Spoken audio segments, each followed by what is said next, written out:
Dostlar, salam алейкум. Нарындан ысык салам. Нарындын салкын төрүнөн ысык салам. Момдай бир керемет жерде жүрөм. Аябай кооз сөрөн, кооз жер, карагылач.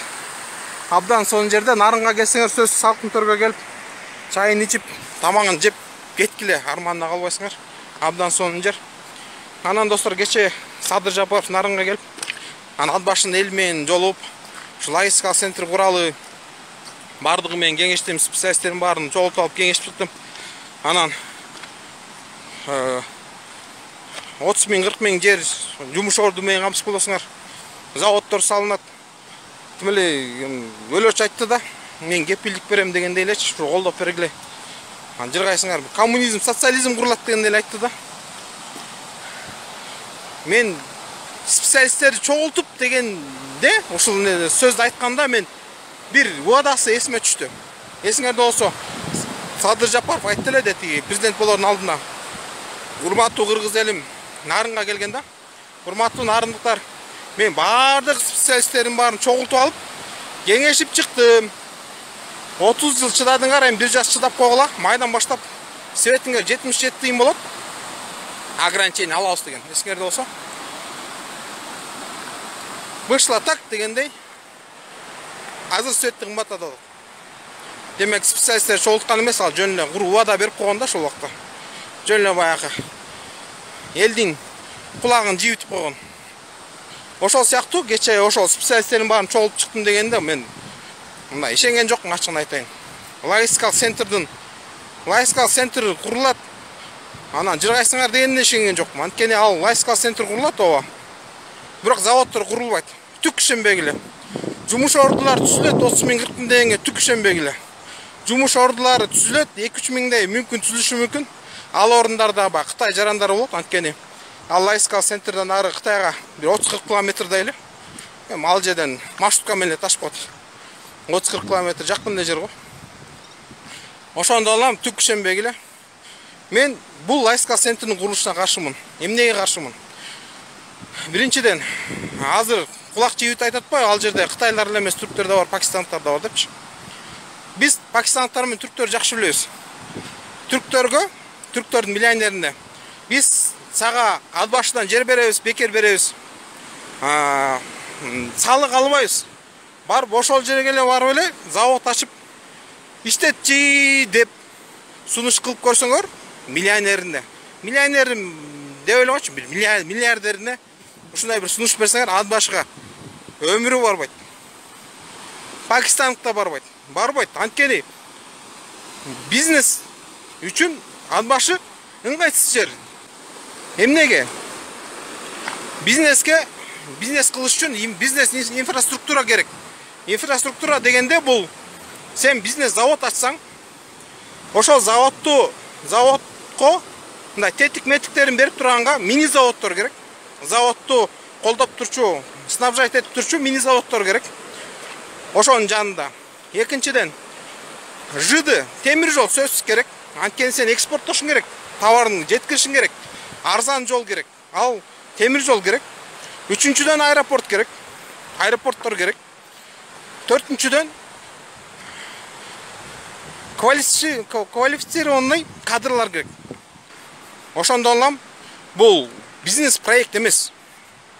Бул мындай бизнес ат башы жери бизнеске ылайыктуу эмес. Бизнес кылып завод ачканга ылайыктуу эмес.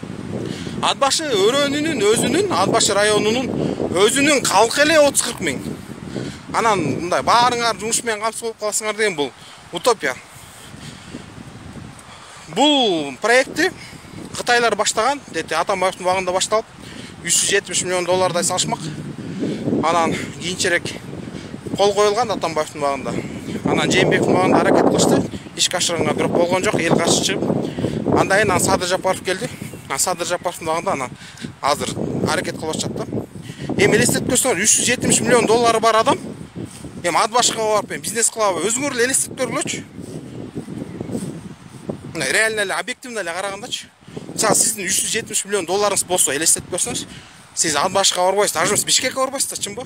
Сиз Дубайга кетесиз же Америкага кетесиз да, тынч. барып акчаңды саласың, ошол жерде бизнес кыласың. Мындай экономический, политический риск деген жок. Ар бир 5 жыл сайын тиги президенттер алмашпайт. Экономический риск деген жок. Казактар границаны жаап салбайт. Мисалы криминальный риск деген жок. Мисалы чорнойлар башын көтөрүп алган эмес, мисалычы. Мындай рисктер жок да, финансовый риск жок, мисалы. Социальный рисктер жок, мисалы. Баягы тиги Солтон Сарда Кытайлар алтын кенин иштетишип анан тиги местныйлар барып тиги Кытайлар кучпады, ошол сыяктуу социалдык рисктер жок. Баягы рисктер жок. Анан сиз 370 миллион долларыңыз болсо, мисалы барып башка жака барасыз да, чынбы? Ошондон эле мен бул проекттини бизнес проект, экономический проект деп эсептебейм. Мен бул проекттини геосаясий проект деп эсептейм. Достор, бир көрсөтүп коеюн, карагылачы. Керемет жер да, керемет. Сонун жерде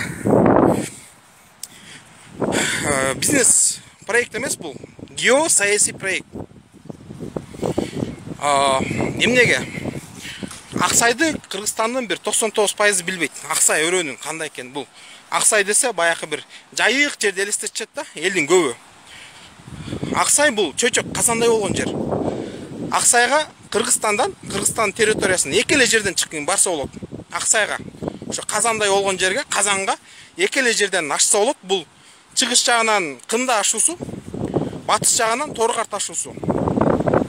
Кында эми тияк баш экен, макул. Торгарт бул стратегиялык жол.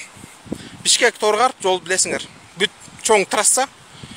Ал эми азыркы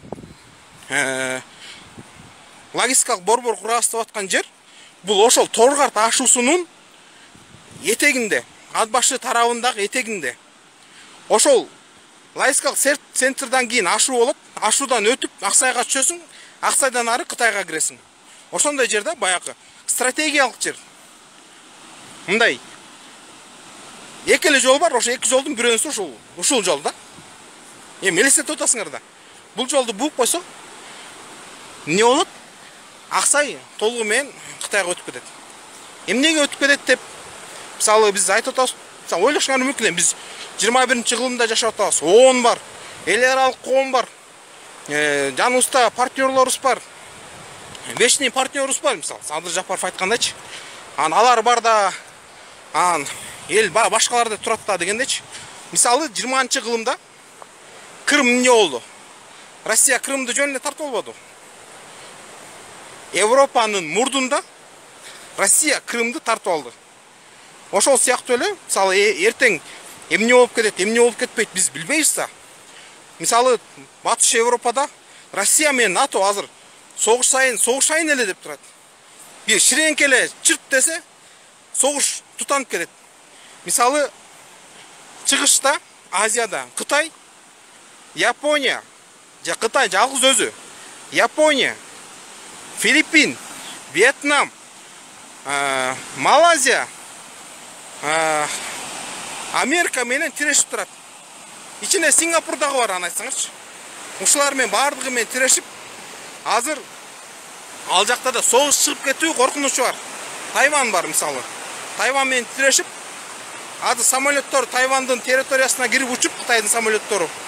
Ошондой бир провокациялык нерселер болуп, согуш чыгып кетүү коркунучунда турат да. Анан эртең акыбал эмне болот? Дүйнөлүк саясат өзгөрүп кетеби? Кайсы жакка өзгөрүп кетет? Эч ким эч нерсе билбейт да. Ошондон эле ушундай рисктер бар да. Допустим, Кытайдын капиталына логистикалык центр курсак, эми жогоруда айтылгандай, Кытайлар келет, өзүнүн жумушчуларын алып келет да. Анан келечекте ал жумушчуларын алып келип иштетип алса, анан местныйлар мисалы жумуш жок отурса, анан местныйларды возмущаться этет да, чыгышат, каршы чыгышат. Анан Солтон Сардай болуп, тиги Кытайларды кубалап чыгып, зданияларын өрттөп салса, анан Кытайлар деген мисалы биз өзүбүздүн капиталыбызды, өзүбүздүн бизнесибизди коргоп атабыз деп эки эле достор, эки эле автоматчан Кытайды ошол жака киргизип шлагбаум коюп койсо, Аксай толугу менен Кытайга өтөт. Жогоруда айттым, эки эле жол бар Аксайга киргенге. Чыгыш жагынан Кында, батыш жагынан Торгарт. 2 эле ашуу бар. Ошол ашуунун этегинде логистикалык борбор турат. Эгер эртең Кытай жок болбой калды, бизде өз капитал сугаргойбуз деп, ошака өзүнүн солдаттарын киргизип койсо, Аксай толугу менен Аксай жана арпа эки өрөөн толугу менен Кытайларга өтүп кетүү коркунучу бар. Ошондон улам достор, Кытайлардын капиталына азыр кызыкпашыбыз керек. Колубуздан келсе өзүбүздүн акчабызга куралы. Логистикалык центр эмес, таможенный терминал эле куруп коелу, ошол жерден эле фураларды коюп, растаможивать этип, ошол жерден эле иштин баарын бүткөрчү, ошондой нерсе куруп коелу. Анан завод деп каяктагы бир жөө-жомокторду айтып, заводдор менен кызыктырбай. Мен айттым, завод салынбайт. Анткени ат башы өрөөнү, ат башы ал жер завод салганга бизнес үчүн ылайыксыз жер. Бизнесмен башы бар бизнесмен өмүрү ат башы ал жерге өмүрү барып бизнес ачпайт. Эгер ошончо эле кызыктуу проект болсо, Салымбековдер дагы эле ачып коймок. Ошон үчүн бул геосаясий проект. Келечекте бир проблема чыкса, Кытайлар бул проблеманы фортпост катары колдонуп коюшу мүмкүн. Эмнеге? Жана айттым го, барып отелдерди салышат, кафелерди салышат. Жанакы Тажикстандын Бадахшан өрөөнүндө Кытайлар база курушкан. Ошол жерде ушундай логистик центр сыяктуу курушкан, кичинекей бир айыл курушкан. Отелдери бар, кафелери бар. Анан бар солдаттарын жайгаштырып койгон. Кийинчерээк жанакындай проблема чыкса, солдаттарын ыргытат. Ушул логистикалык борбор ыргытат, ошол жерге отуруп калат. Кичинекей шаар бар да. Кытайлар жашап атат. Өзүнүн экономикалык активдүүлүгү бар. Барат, шлагбаумду коюп алат, бир БТР коюп коет, бүттү. Кыргызстан эчтеке дей албайсыз достор. Кыргызстан кайра ала албайт. Кыргызстан Аксайды кайра ала албайт. Кытайлар Индиянын жерин тартып алды. Кытайлар Непалдын жерин тартып алды. Кытайлар Филиппиндин, Вьетнамдын, Малайзиянын, Тажикстандын жерин тартып алды достор. Биз келечекте ошондой бир проблема чыгып кетсе, биз кайра тартып ала албайбыз. Кытайлардан Аксай өрөөнүн, арпа өрөөнүн кайра тартып ала албайбыз. Биз канчалык сотко берсек дагы, Кытайлар мына де юре булардыкы деп коет. Ооба, де юре бизде турат ал жер. Бирок тиякта шлагбаум коюп койгон, шлагбаумдан өтө албайбыз. Кытайлар болсо тек Аксайдан калаан кылып, шаарын куруп, 50 жылдан кийин, 100 жылдан кийин ал жерде Кытайлардын шаарлары пайда болуп, кен байлыктарын иштетип, ушундай бир экономик активдүүлүгү өтүп кетет. Башталат дагы толугу менен Кытайга өтүп кетет. Ал жер болсо ат баш өрөөн үчүн, Кытай ат баш эл үчүн бул жайыт өрөөнү келечекте экономикасы жакшы болуп кетсе, ал жер биз үчүн кен байлыктар иштечү өрөөн болот. Ошондон улам азыр Кытай капиталына, Кытайларга эч кандай сөкөнбөшүбүз керек, Кытайлардан алыс эле турушубуз керек. Колдон келсе өзүбүз терминал курушубуз керек достор. Ошондон улам ат башылык туугандар, бул терминалга каршы тургула, макулдугуңарды бербегиле. Келечеги туман бул терминалдын. Келечеги белгисиз. Завод салынбайт, жумуш ордулары болбойт. Мен силерге гарантия берип айтам. Жумуш ордундары 2-3 миң кишиге болот. Алар да Кытайларды алат. Алардын эч нерсесине кызыкпагыла. Келечекте Аксай силердин жайытыңар, силердин өрөөнүңөр, силердин жериңер, силердин кен байлыгыңар, силерди багып аткан жер толугу менен Кытайларга өтүп кетүү коркунучу бар. Бул Кытайларда дүйнөсүндө термин бар, yellow threat деп. Бул термин өзүнчө болуп калган, сары коркунуч деген. Кытайлардын экспансиясын аныктаган термин yellow threat деп коет. Ошондон улам булар бизде эле эмес, булар дүйнө жүзүндө ушундай проблема болуп атат. Абайлалы достор, алыс эле туралы. Жакшы тургула. Биздин Курманжан YouTube каналына жазылганда лайк басканды унутпаңыздар. Коңгуроону басып биздин видеолорду биринчилерден болуп көрүңүздөр.